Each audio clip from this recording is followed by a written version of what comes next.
भुवनत्रयं भक्त्या विहीन अपराधलक्षै क्षिप्ताश्च कामादितरङ्गमध्ये कृपामयी त्वां शरणं प्रपन्नवृन्दे नुमस्ते चरणारविन्दम्। भूमोस्खलितपादानां भूमिरेव यवलम्बनं त्वय्यजात अपराधानां त्वमैव शरणं प्रभो। वागीशा यस्य वदने लक्ष्मीर्यस्या च वक्ष्यासि यस्यास्ते हृदये संवित्तां नृसिंहाम् अहं भजे। श्रीकृष्णचैतन्यप्रभुनित्यानन्द श्री अद्वैतगदाधर श्रीवासादिगौरभक्तवृन्द।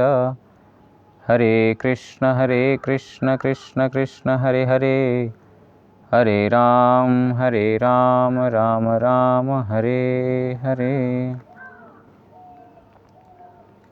ग्रंथेरारंभे करि मंगलाचरण गुरु वैष्णव भगवान तीनेर स्मरणे होय विघ्न विनाशन अनायासे होय निज वांछित पूरन।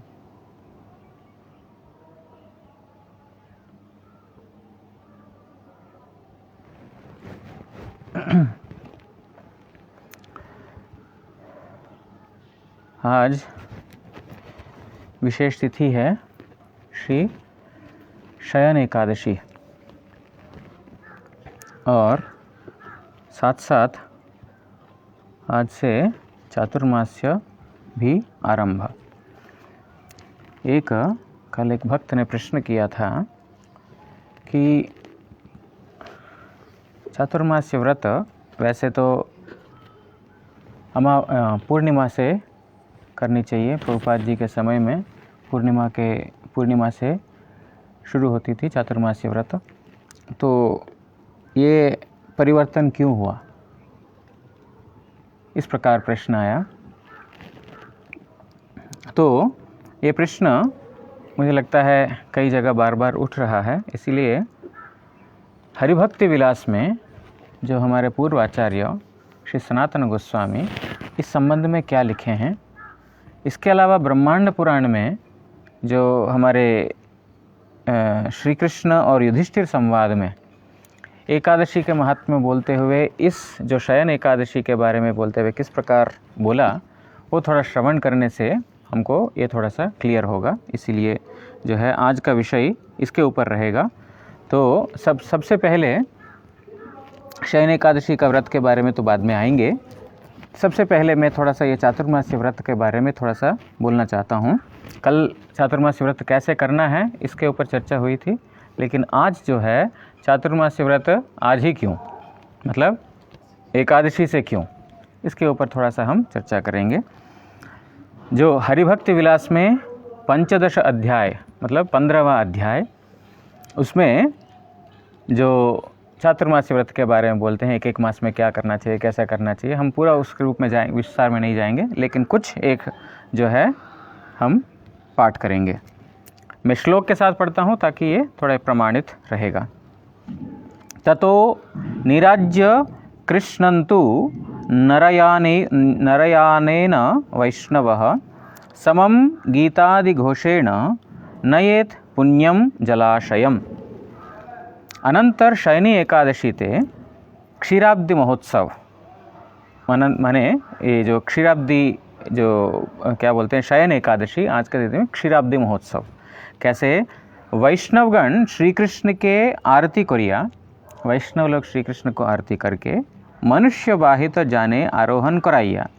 एक जो पालकी बनाते हैं, पालकी जो 4 लोग पकड़े हैं, उसमें श्री कृष्ण को आरोहित करके विराजित करके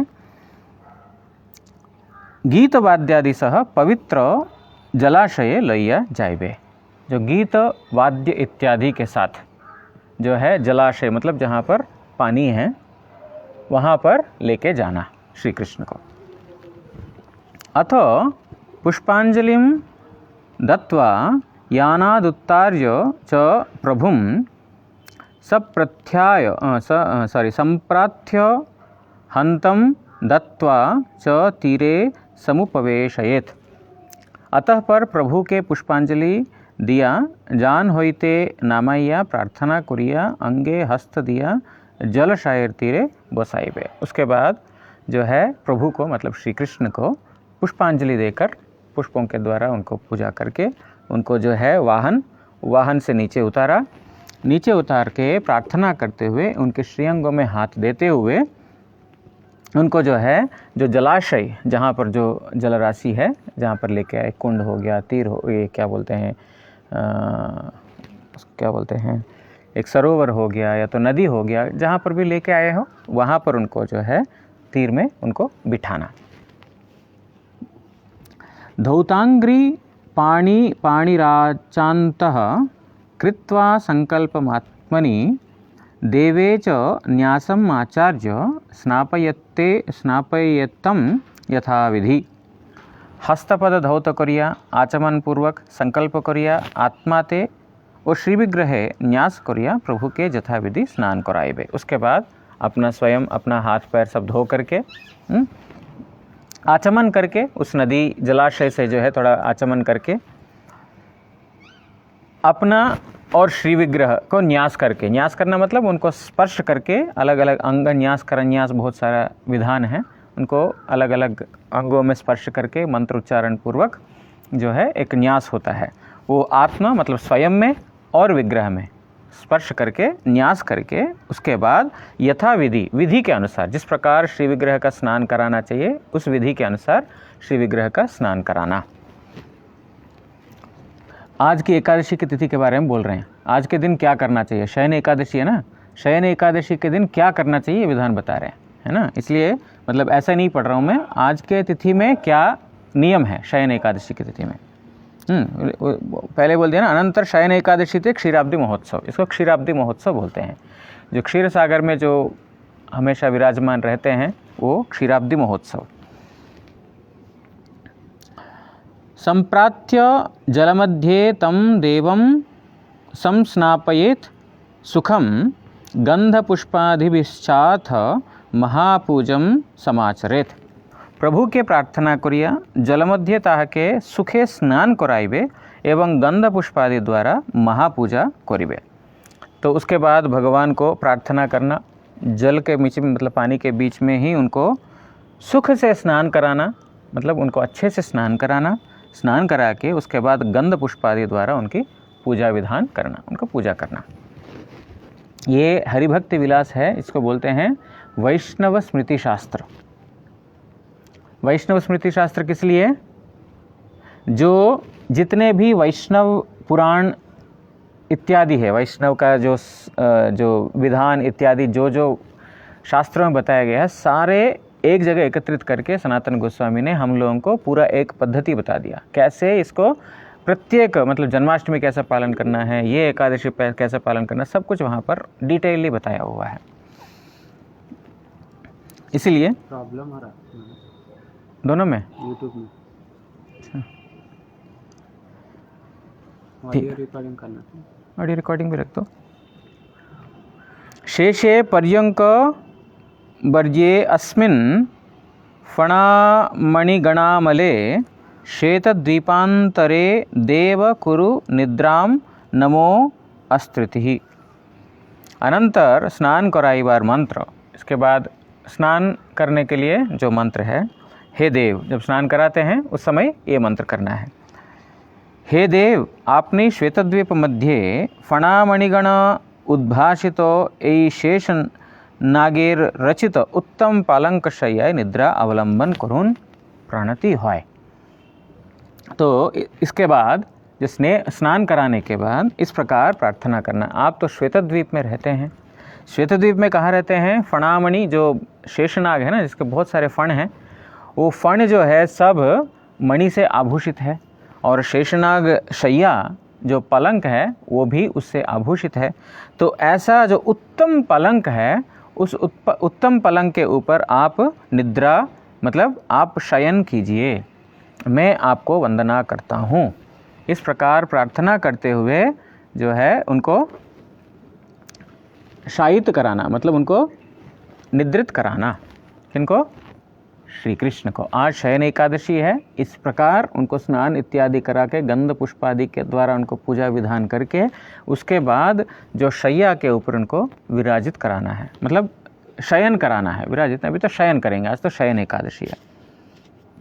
सुप्ते त्वयि जगन्नाथ जगत सुप्तम भवेदिदम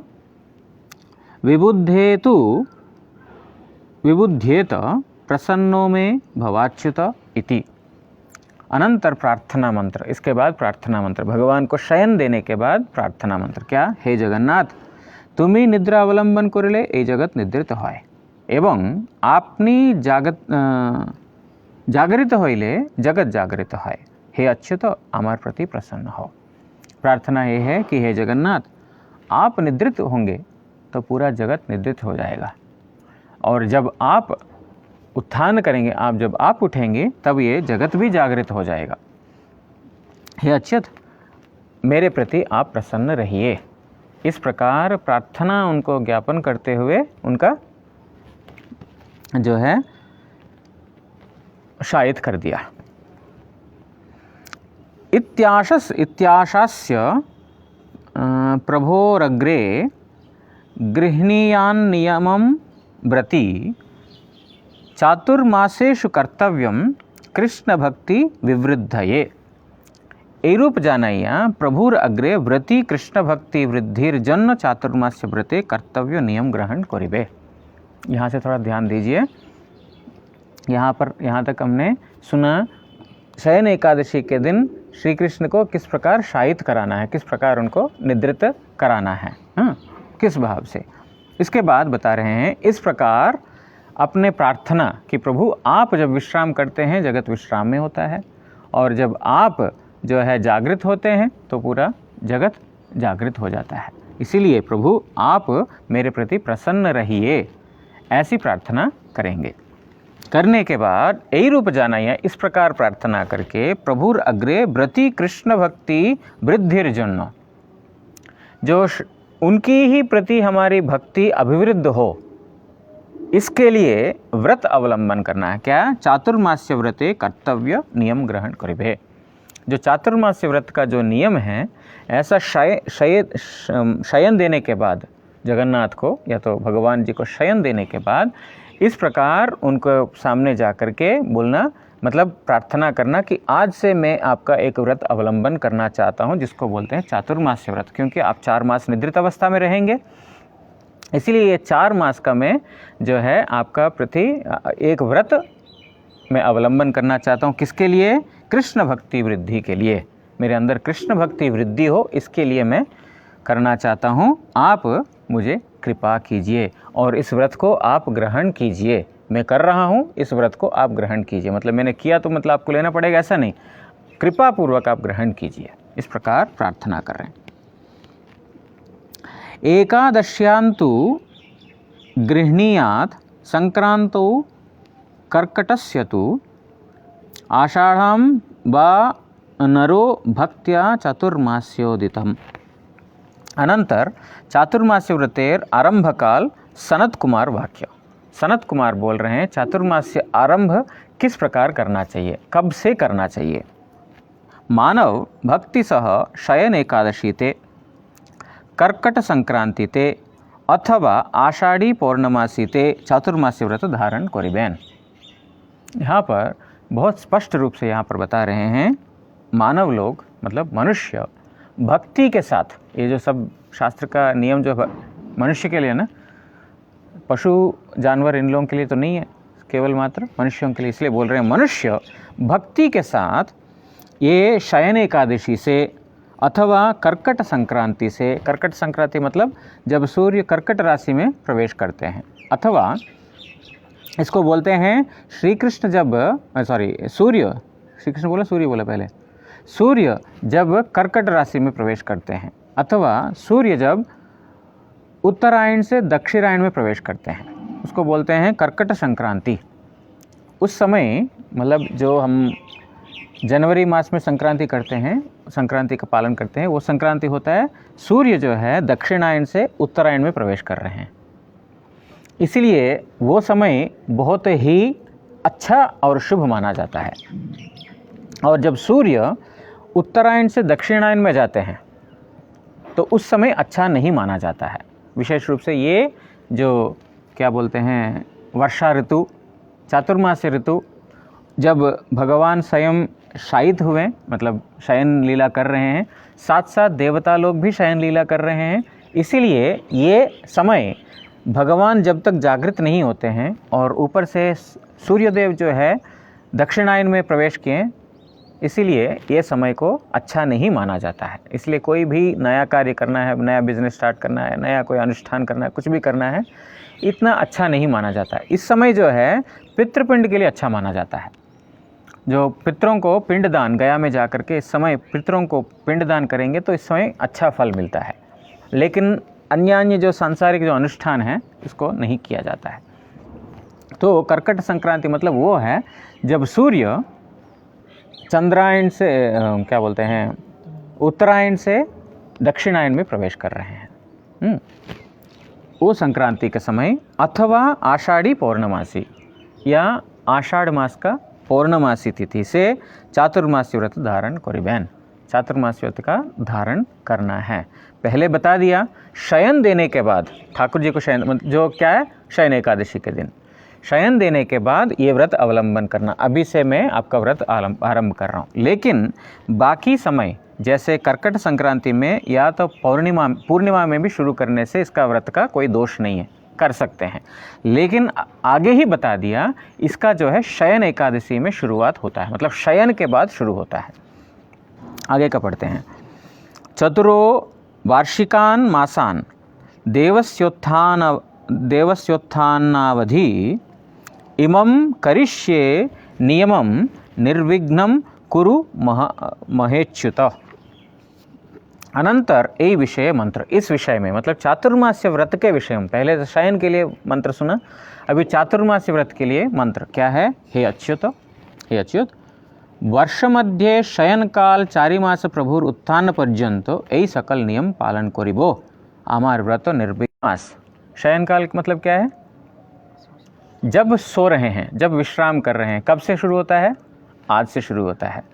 और प्रभुर उत्थान पर्यंत, प्रभु का उठने तक, उठना कब होता है, उत्थान एकादशी, पूर्णिमा से पहले। उत्थान एकादशी के बाद कार्तिक पूर्णिमा जो आती है उससे पहले तो उत्थान एकादशी।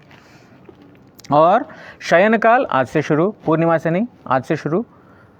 शयन काल 4 मास प्रभुर उत्थान पर्यंत, मतलब शयन एकादशी से उत्थान होने तक, मतलब ठाकुर जी का जागरण होने तक, ये 4 मास सकल नियम पालन करिबे। सभी नियमों का, क्या नियमों का, पहले बोल दिया चातुर्मास व्रत में पालन कर रहा हूँ। चातुर्मास व्रत का जितने भी नियम, कल हमने श्रवण किया था चातुर्मास में क्या क्या पालन करना चाहिए, वो अभी हम दोबारा सुनेंगे नहीं। लेकिन कब से करना है, क्यों करना है, आज ये विषय है। इसलिए आज से लेकर के शयन एकादशी से लेकर के उत्थान एकादशी तक सकल नियम पालन करिबे, सभी नियमों का पालन करो। करता हूँ आमार व्रत निर्विघ्न करूँ, मेरा व्रत जो है निर्विघ्न रूप से हो जाए, ये आपके चरणों में प्रार्थना है। इस प्रकार उनके चरणों में प्रार्थना बताते हुए ये चातुर्मास्य व्रत आरंभ करना चाहिए, शयन एकादशी से लेकर के उत्थान एकादशी तक। जो पूर्णिमा में शुरू करते हैं उनके लिए भी नियम ये है, ब्रह्मांड पुराण में, ये दूसरा जगह से मैं पढ़ूंगा, उनके लिए भी नियम ये है, द्वादशी के दिन उस व्रत को खंडन करना चाहिए। शयन हो गया उनका, उसके बाद भले आप पूर्णिमा से शुरू कर रहे हो, लेकिन आपको जो उत्थान एकादशी के बाद उसको खंडित करना चाहिए। लेकिन यहाँ पर गुरुवर्ग की बात आ जाती है। गुरुवर्ग ने इस प्रकार शुरू किया, पूर्णिमा से शुरू किया तो पूर्णिमा ख़त्म करो, क्योंकि एक स्वनिष्ठ, एक परिनिष्ठित, कल हमने श्रवण किया था। जो परिनिष्ठित मतलब गुरु वैष्णव भगवान का आदेश जिस प्रकार है। शास्त्रों में यद्यपि बताया कि आषाढ़ी पूर्णिमा, मतलब जो सनातन गोस्वामी का जो तिथि है, जो आने वाला पूर्णिमा तिथि, और पूर्णिमा तिथि से भी अगर तुमने स्टार्ट किया है, तुमको उत्थान एकादशी के बाद वाला दिन, मतलब द्वादशी के दिन चातुर्मास्य व्रत को वहाँ पर विश्राम देना चाहिए, ये नियम है। लेकिन वैष्णवों ने पूर्णिमा तक रखा, उस प्रकार आचार्य में इस प्रकार का ये रह सकता है, मतलब एक अपना एक विशेष रूप से एक विशेष कार्य सिद्धि के लिए नियम को थोड़ा परिवर्तन कर सकते हैं। लेकिन इसलिए यहाँ पर जो प्रश्न उठा कि शयन एकादशी से करना चाहिए या पूर्णिमा से करना चाहिए, ये इसके हिसाब से कभी भी कर सकते हैं। शयन एकादशी या तो कर्कट संक्रांति या पूर्णिमा, आषाढ़ी पूर्णिमा, इन तीनों में से कोई भी तिथि से इसको शुरू करके किया जा सकता है। लेकिन शास्त्र के हिसाब से यही है कि शयन एकादशी के दिन से शुरू होना चाहिए। लेकिन पूर्णिमा से करने से कोई ये नहीं है, क्योंकि हमारे वैष्णव लोगों ने इस प्रकार विधान दिया। और हमारे परम पूज्यपाद परम गुरुपाद पद्म नित्यलीला प्रविष्ट विष्णुपाद स्तोत्र सत श्री श्रीमद् भक्ति दयित माधव गोस्वामी महाराज, इसी के हिसाब से उन्होंने ये एकादशी के दिन से इस व्रत का शुरुआत कराया। प्रभुपाद जी ने, प्रश्नकर्ता का प्रश्न ये है कि प्रभुपाद जी ने पूर्णिमा से शुरू किया था। ये उन्होंने शुरू किया हो सकता है, निश्चित रूप से उन्होंने जो बोला ठीक ही होगा, लेकिन ये एकादशी की तिथि से करने में भी कोई असुविधा नहीं है, करना मतलब उचित है। और अगर इस प्रकार बोलें तो प्रभुपाद जी ने जब पूर्णिमा से शुरू किया तो हम एकादशी से चेंज क्यों, हमारा परम गुरु जी ने चेंज किया। जब प्रभुपाद जी ने उस पूर्णिमा से उन्होंने शुरू किया व्रत, तो फिर हमारा परम गुरु जी ने क्यों इसको चेंज किया। अगर प्रश्न ऐसा भी उठ सकता है, तो उसके लिए आचार्य वही होता है जो देश काल और पात्र कुछ कुछ वस्तुओं को देख करके, कुछ नियमों को लक्ष्य नहीं बदलते हुए, लक्ष्य है श्री कृष्ण की प्रसन्नता, लेकिन देश काल पात्र के हिसाब से कुछ कुछ ऐसे सिचुएशंस आते हैं जिसकी वजह से वो थोड़ा परिवर्तन करना पड़ सकता है। उदाहरण के तौर पर बोलता हूँ एक दो, जैसे प्रभुपाद जी के गण ही, जो हमारे परम पूज्यपाद ऐसी भक्तिवेदांत स्वामी महाराज, जो विदेश में गए, विदेश में जाकर के उद्देश्य तो यही था श्री कृष्ण भक्ति का प्रचार, लेकिन उसके लिए उन्होंने बहुत सारे नियम को परिवर्तन किया। सब बोलने की ज़रूरत नहीं है, लेकिन बहुत सारे नियमों को उन्होंने परिवर्तन किया। एक उदाहरण के लिए बता देते हैं, जैसे गौड़ीय मठों में मंगल आरती का कीर्तन क्या होता है, भाले गौर गदाधरे आरती निहारे, सब मठों में यही होता है। वहाँ पर क्या होता है, संसार दावा नल लीढ़ लोक, और उसके बाद जो है विभावरी शेष आलोक प्रवेश। ये है गुरु वंदना और नाम कीर्तन। तो ये क्या भूल है, हमारे दृष्टि से भूल रह सकता है, लेकिन आचार्य देखते हैं, देखो संसार दावा गुरु की वंदना है, गुरु की कृपा के बगैर कुछ कार्य नहीं कर सकते हैं। दूसरा, उन्होंने जो विभावरी शेष शुरू किया, वो सब वहाँ पर भगवान का नाम ही है। तो जिन लोगों को बांग्ला भाषा के ज्ञान नहीं है, वो लोग जो है आसानी से समझ पाए भगवान का नामों को और भगवान की लीलाओं को स्मरण करें। अंत में तो वही लक्ष्य है ना, भगवान का स्मरण करना, भगवान का कीर्तन करना। इसलिए उन्होंने उसको शुरू किया। अब ये गलत है या सही है, हम में से कोई भी इसके लिए उचित व्यक्ति नहीं है निर्धारण करने के लिए। परम पूज्यपाद भक्ति प्रज्ञान केशव गोस्वामी महाराज, वहाँ पर जाएंगे, वहाँ पर सुबह का मंगल आरती कीर्तन अलग है, शाम का संध्या आरती कीर्तन अलग है। जो सभी गौड़ी मठों में चलता है वहाँ पर नहीं है। पूज्यपाद केशव गोस्वामी महाराज ने जो कीर्तन लिखा वो सुबह मंगल आरती में भी होता है और शाम की संध्या आरती में भी वही होता है। तो क्या केशव गोस्वामी महाराज जी गलत है? कुछ कुछ ऐसा कोई समय है या कुछ कुछ ऐसा चीज़ है जिसके द्वारा प्रेरित होकर के लक्ष्य को वही रखते हुए नियम को थोड़ा सा परिवर्तन किया। प्रभुपाद जी ने अगर पूर्णिमा से किया हो सकता है, इसको मतलब कोई इसमें कोई हमारा कोई प्रश्न नहीं है और विवाद भी नहीं है, लेकिन पूर्णिमा एकादशी तिथि से करना विधि विरुद्ध नहीं है, विधि के अंतर्गत ही है। और पूर्णिमा से कुछ एकादशी से शुरू किया तो कुछ तो कारण होगा जो हम लोग नहीं जानते हैं, लेकिन भगवान का प्रीति विधान के लिए ही कार्य है। इसलिए यहाँ पर बहुत ज़्यादा उस वस्तु को लेकर के चर्चा करने की आवश्यकता नहीं है, क्योंकि हरिभक्ति विलास जो वैष्णव स्मृति शास्त्र है वही बता दिया कि कभी भी शुरू करो, लेकिन उन्नत रूप से शुरू होता है शयन एकादशी की तिथि से। इसके अलावा मैं आज के जो एकादशी के महिमा तो मैं श्रवण नहीं मतलब पठन नहीं करूँगा यहाँ पर। एकादशी महिमा जो है, एक राजा था, वो राजा ने जो है वो अच्छा था, लेकिन अनावृष्टि हो गई, कोई धान इत्यादि नहीं हुआ।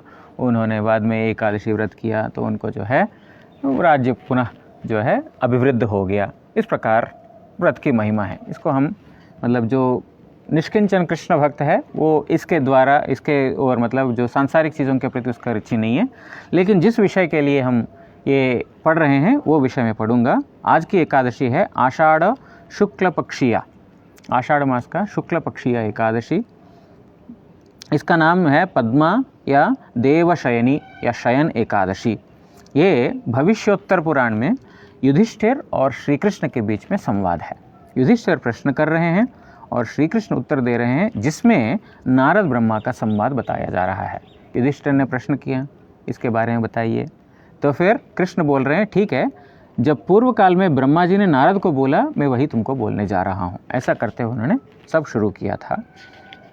तो जैसे मैंने आपको पहले ही बोला था कि हम एकादशी की जो कर्मकांडीय महिमा है वो श्रवण नहीं करेंगे, लेकिन जो ये चातुर्मास्य व्रत के विषय में जहाँ पर आता है वहाँ से मैं पढ़ता हूँ। ये एकादशी विष्णु शयनी एकादशी नामेव प्रसिद्धा। ये एकादशी तिथि जो है विष्णु शयनी एकादशी के रूप में भी इसका नाम प्रसिद्ध है। भगवान विष्णु की प्रसन्नता के लिए ये शयन एकादशी की तिथि पर भक्त लोग विशेष रूप से भक्ति के साथ पालन करते हैं। वो भुक्ति मुक्ति प्रयासी होकर नहीं, केवल मात्र शुद्ध भक्ति को प्राप्त करने के लिए ही करते हैं। कोई भुक्ति कामना मुक्ति कामना इसके लिए नहीं करते हैं चातुर्मास्य व्रत, एकादशी व्रत। वो करते हैं केवल मात्र शुद्ध भक्ति की प्राप्ति के लिए। और सुप्रसिद्ध चातुर्मास्य व्रत ये एकादशी से ही आरंभ होता है। यहाँ पर लिख रहे हैं सुप्रसिद्ध चातुर्मास्य, मैं बांग्ला में नहीं पढ़ रहा हूँ क्योंकि टाइम लग जाएगा। सुप्रसिद्ध चातुर्मास्य व्रत ये एकादशी तिथि से ही आरंभ होती है। और भक्तगण हरि को शयन, मतलब ये हरि का जो शयन है उससे लेकर के शयन हरि का उत्थान तक, मतलब उत्थान एकादशी तक, ये 4 मास काल को भगवत कथा श्रवण कीर्तन के द्वारा ये चातुर्मास्य व्रत का उद्यापन स्वीकार करते हैं। उद्यापन समझते हैं? कोई अनुष्ठान। उद्यापन मतलब कोई व्रत इत्यादि। ये चातुर्मास्य व्रत रूपी उद्यापन जो है श्री हरि का शयन से लेकर के उत्थान तक जो 4 मास काल है वो भगवत कथा श्रवण और कीर्तन करते हुए उद्यापन लेते हैं। महाराज युधिष्ठिर जब श्री कृष्ण को पूछते हैं, हे कृष्ण, विष्णु शयन व्रत किस प्रकार करना चाहिए, वो बोलिए। विष्णु शयन व्रत कैसा करना चाहिए, मतलब शयन एकादशी किस प्रकार करना चाहिए, ये तो हमने इधर से पढ़ लिया अलग अलग शास्त्रों से। अब श्री कृष्ण स्वयं युधिष्ठिर को क्या बोल रहे हैं? युधिष्ठिर पूछ रहे हैं विष्णु शयन किस प्रकार करना चाहिए बोल रहे हैं। इसके बाद आप चातुर्मास्य व्रत के बारे में भी थोड़ा सा वर्णना कीजिए। युधिष्ठिर महाराज श्री कृष्ण को प्रश्न कर रहे हैं, इस जो है विष्णु के जो शयन व्रत किस प्रकार करना चाहिए, और इसके बाद चातुर्मास्य व्रत है वो भी थोड़ा कृपा पूर्वक आप वर्णना कीजिए। तब श्री कृष्ण उत्तर में बता रहे हैं, आषाढ़ मास का शुक्ल पक्ष में सूर्य जब कर्कट राशि में रहते हैं उस समय मधुसूदन भगवान जो है शयन में, और जब सूर्य जो है तुला राशि में प्रवेश करते हैं तब विष्णु जागरण करते हैं। ठीक है, सूर्य जब कर्कट राशि में प्रवेश करते हैं तो शयन, सूर्य जब तुला राशि में प्रवेश करते हैं तब उत्थान। राशि है, सब राशि है। राशि क्या रहता है, मतलब क्या? कर्कट राशि, मिथुन राशि, तुला राशि, ये सब राशि है।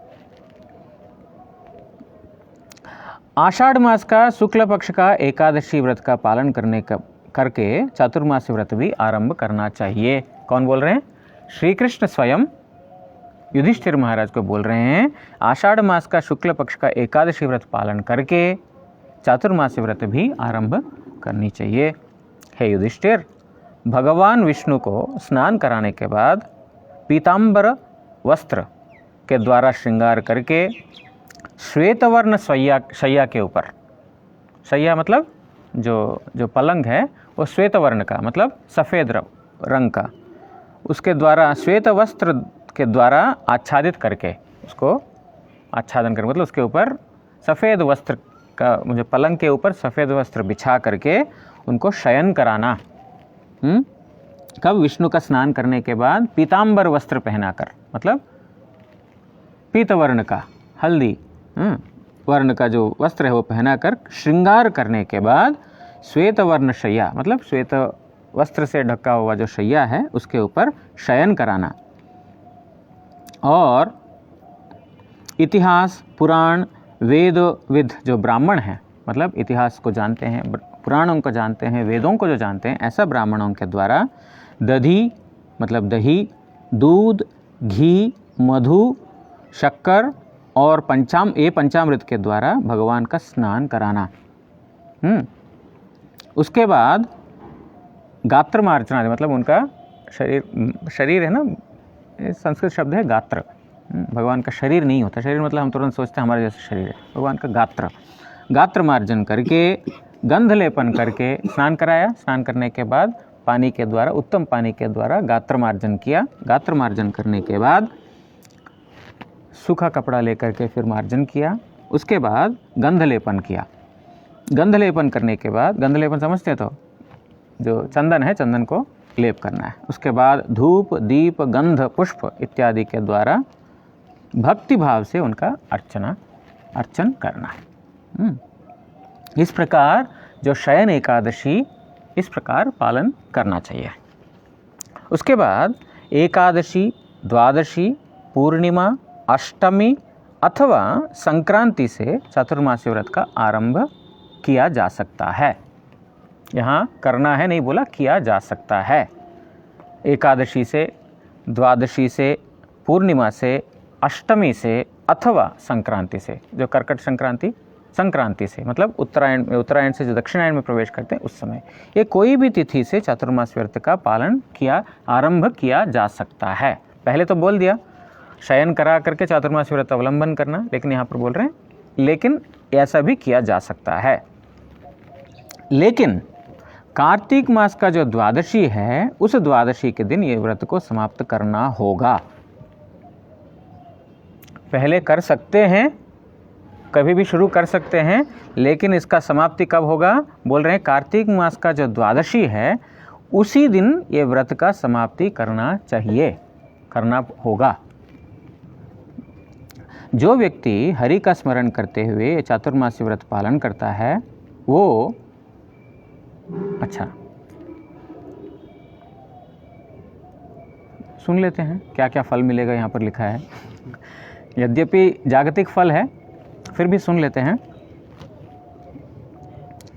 मतलब कैसे करना चाहिए, कब शुरू करना चाहिए, कब इसको अंत करना चाहिए, सब बता दिया। तब अब फलश्रुति, जो व्रत करने से क्या फल प्राप्ति है, तो वही बता रहे हैं, वो भी सुनते हैं। अच्छा है, जो व्यक्ति हरि का स्मरण करते हुए चातुर्मास्य व्रत पालन करेगा, हरि को स्मरण करते हुए, उसको क्या होगा? सूर्य तेजमय दीप्तिमान विमान कहाँ से आएगा? विष्णुलोक से आएगा, वैकुंठ से आएगा। सूर्य तेज युक्त दीप्तिमान जो विमान है, वो विमान आएगा उस व्यक्ति को ले जाने के लिए, मतलब भगवान का धाम में प्रवेश होगा। क्या करने से? विष्णु की स्मरण करने से, उनका स्मरण करते हुए ये चातुर्मास्य व्रत पालन करने से। जो व्यक्ति ये व्रत काल में, ये समय में मंदिर का मार्जना करता है और जो मंदिर के प्रांगण में जो पुष्प लता आदि के द्वारा मंदिर को सजाता है और ये व्रत जो समाप्त हो जाता है उस समय यथाशक्ति ब्राह्मण को भोजन कराता है। यथाशक्ति जो ब्राह्मणों को भोजन कराता है उस व्यक्ति को 7 जन्मों तक सत्य और धर्मपरायण होकर के अक्षय सुख लाभ प्राप्त होगा। वो 7 जन्मों तक अक्षय सुख, अक्षय मतलब जो खत्म नहीं होता है। यहाँ पर इस जगत में सुख दुख है ना, कर्व चलता रहता है, कभी ऊपर कभी नीचे, कभी ऊपर कभी नीचे, कभी ऊपर कभी नीचे। अक्षय सुख हमेशा ऊपर ही रहेगा, नीचे नहीं उतरेगा, मतलब दुख नहीं हुआ, अक्षय, जो क्षय नहीं होता, इस प्रकार सुख उसको मिलेगा। किसको? जो इस व्रत काल में मंदिर मार्जन करता है और जो मंदिर का आंगन को जो है पुष्पलता आदि का द्वारा वो सजाता है, उस व्यक्ति को। उसके बाद ये व्रत काल में जो भगवान के पास दीप इत्यादि दान करता है वो धनी होगा और सौभाग्यशाली होगा। जो विष्णु मंदिर में तीनों संध्या 108 बार बैठ करके गायत्री का जप करता है, हमको तो 12 बार करने में तो मुश्किल है, लेकिन यहाँ पर बोल रहे हैं विष्णु मंदिर में बैठ करके, हम लोग बैठे हैं विष्णु मंदिर में, लेकिन तीनों संध्या, एक नहीं तीनों बार 108 जो करता है गायत्री जप, उसको जो है कभी भी पाप कर्म उसको स्पर्श नहीं करेगा। ऐसा व्यक्ति को कभी भी पाप कर्म स्पर्श नहीं करेगा। उससे भगवान संतुष्ट होंगे और जपकारी व्यक्ति को विष्णु लोक ले जाएंगे। जो 108 बार तीनों संध्या में करता है विष्णु मंदिर में बैठ करके, उसको जो है धन इत्यादि तो मिलेगा ही मिलेगा, साथ में विष्णु लोक प्राप्त होगा। जो व्रत होने के बाद, समाप्त होने के बाद 108 अथवा 28 बुद्धिमान ब्राह्मण के बुद्धिमान ब्राह्मणों को बोला यहाँ पर, जो ब्रह्मबंधु नहीं, जो बुद्धिमान ब्राह्मण, बुद्धिमान मतलब जिनकी बुद्धि भगवान में है, ऐसा व्यक्ति को जो दान करता है, ऐसा ब्राह्मण को, वो शरीर से, वाक्य से, मन से जितने भी उन्होंने पाप किया होगा सारे पाप से मुक्त हो जाएगा। 108 अथवा 28 मिलेंगे बुद्धिमान ब्राह्मण। इससे पहले से योग्य पात्र मिलेंगे कि नहीं पता नहीं, अगर मिलेंगे तो भी उनको जो है दान देने से, तो तिल मात्र दान देने से, मतलब बहुत ज़्यादा दान देने के, तिल मात्र थोड़ा सा भी दान दिया, उसको जो है शरीर से, वाक्य से, मन से, इन तीनों से हम हमेशा अपराध करते हैं, पाप करते हैं, हाँ, काय मनो वाक्य से, ये तीनों पाप से हम मुक्त हो जाएंगे। और निरोग देह, जो देह में कोई रोग नहीं है, ऐसा मिलेगा। और उत्तम पद उसको प्राप्त होगा। जो भगवान जनार्दन को शयन कराकर, शयन एकादशी में 4 मास भक्ति के साथ जो है मनुष्य, मतलब भक्त, पलंग को छोड़ करके भूमि के ऊपर शयन करता है। ये यहाँ पर और नियम बता रहे हैं किस प्रकार जो पलंग को छोड़ करके, खाट को छोड़ करके इसके ऊपर, जमीन के ऊपर सोता है। उसके बाद उपवास, एकभुक्त, नक्तभुक्त मतलब थोड़ा सा हल्का सा कुछ, मतलब क्या बोलते हैं, उबला हुआ खाना, या तो एक बार आहार, या अयाचित वृत्ति से जो मिल जाए, इससे करना कर्तव्य है। विधान बता रहे हैं व्रत, चतुर्मासी व्रत कैसा करना चाहिए। कल एक प्रकार का हमने सुना, अभी जो है इस प्रकार बता रहे हैं, मतलब एक प्रकार मतलब हरिभक्ति विलास पे भी बताया है, यहाँ पर भी बता रहे हैं, श्री कृष्ण ही बता रहे हैं यहाँ पर युधिष्ठिर को। ये छोड़ करके, पलंग छोड़ करके नीचे सोना, उसके बाद उपवास रखना, हविष्यान्न खाना, एक बार खाना, या अयाचित रूप से बिना मांगे जो खाना मिल जाता है वो खाना, इसी प्रकार इस व्रत को करना कर्तव्य है। ये चतुर्मास्य व्रत काल में विष्णु के सामने जो व्यक्ति कीर्तन और नर्तन करता है, नर्तन और कीर्तन करता है, वो गंधर्व लोक मिलेगा उसको। और इस व्रत काल में गुड़ त्याग कर देता है, गुड़ खाना, उस व्यक्ति को, उस व्यक्ति का पुत्र पौत्रादि वृद्धि होगा। पुत्र और पौत्र, पुत्र और उसका पुत्र, इन सब लोगों का अभिवृद्धि हो गई। जो व्यक्ति तेल छोड़ देता है उसका सुंदर शरीर मिलेगा और उसके सारे शत्रु नष्ट हो जाएंगे। जो षड रुचि है ना, कटु, तिक्त, अम्ल, मधुर, कषाय और लवण, ये 6 है। तीखा, मीठा और कड़वा और खट्टा, और अम्ल एक, ना आम्ल नहीं, अम्ल, और कषा, ये सब जो है बढ़िया बढ़िया चीज़ जो व्यक्ति छोड़ देता है उसको उसकी कुरूपता खत्म हो जाएगी, सुंदरता मिलेगा, और दुर्गंध सब खत्म हो जाएगा, शरीर से कोई दुर्गंध है वो सब खत्म हो जाएगा। और तांबूल त्याग करता है, तांबूल तो वैसे भी नहीं खाना चाहिए, और शीघ्र जो है निरोग हो जाएगा, उसका कोई रोग नहीं होगा। तांबूल सुपारी। और बिना पात्र का भोजन करता है, मतलब भूमि के ऊपर बिना पात्र का जो भोजन करता है उसको इंद्रलोक मिलेगा। ठीक है। और कृष्ण प्रीति के लिए, कृष्ण के लिए जो व्यक्ति दूध दही इत्यादि को छोड़ देता है उसको गोलोक प्राप्ति होगी। ये हम कर सकते हैं, है ना, दूध दही छोड़ सकते हैं तो गोलोक मिलेगा। कृष्ण प्रीति के लिए करना है, पहले बोल दिया कृष्ण प्रीत्यर्थे, कृष्ण प्रीति के लिए दूध छोड़ना है। हाँ। और जो व्यक्ति अपना नाखून, केश, बाल इत्यादि धारण करता है, मतलब उसको नाखून काटता नहीं है और केश एक नहीं काटता है, उसको विष्णु पाद पद्म स्पर्श करने का सौभाग्य मिलेगा, विष्णु पाद पद्म स्पर्श करने का सौभाग्य। और श्री विष्णु मंदिर की जो परिक्रमा करता है उसके पास हंसयुक्त विमान आएगा विष्णु लोक में ले जाने के लिए। 4 महीने, ये 4 महीना व्रत काल में, ये व्रत काल में जो करेगा उसको हंस जो है हंसयुक्त एक विमान आकर के विष्णु लोक में ले जाएगा। इस प्रकार जो है ये चातुर्मासी व्रत के बारे में किस प्रकार करना चाहिए, इस चातुर्मासी व्रत का फलस्तुति क्या है, ये सब बताया। तो इसीलिए चातुर्मासी व्रत शुरू करने का नियम हमने श्रवण किया, चातुर्मासी व्रत करने का नियम हमने श्रवण किया, और करने से जो स्तुति फलस्तुति क्या फल मिलेगा वो भी हमने श्रवण किया। तो फिर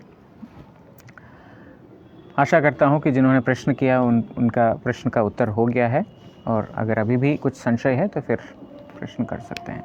वांछा कल्पतरुभ्यश्च कृपा सिंधुभ्य एव च पतितानां पावनेभ्यो वैष्णवेभ्यो नमो नमः।